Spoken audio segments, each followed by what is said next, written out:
Good morning guys! Welcome back to my channel. Luzon, Visayas, Mindanao o kahit saan sulok man dito sa mundo, lahat na nagmamahal kay Rina. Ang tema natin ngayon guys ay pag-ukingkay sa buhay ni Rina simula noon hanggang ngayon. True to life story to mga Karina. About sa first family ni Rina at sa second family ni Rina.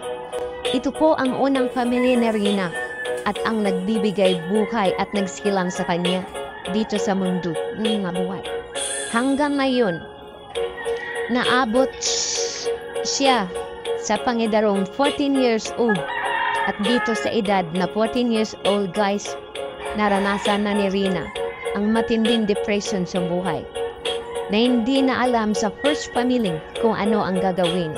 Kahit saan na sila dinala si Rina na ipagamot para gumaling. Pero bigo ang first family ni Rina dahil hindi nila nakita ang pagalingan ni Rina.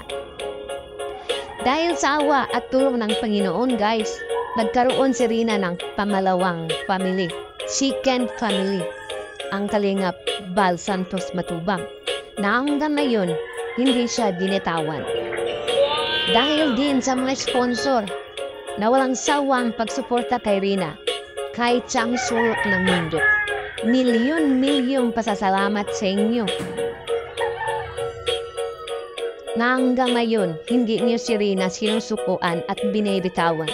Salamat sa inyong lahat, mga sponsor. Salamat sa inyong walang sawang pagmamahal kay Rina. Nang dahil din sa inyo, mga sa mga viewers, milyon-milyong pasasalamat din sa inyo mga viewers. Salamat din sa inyo. Kung hindi dahil sa inyo, hindi natin makilala si Rina Mimay.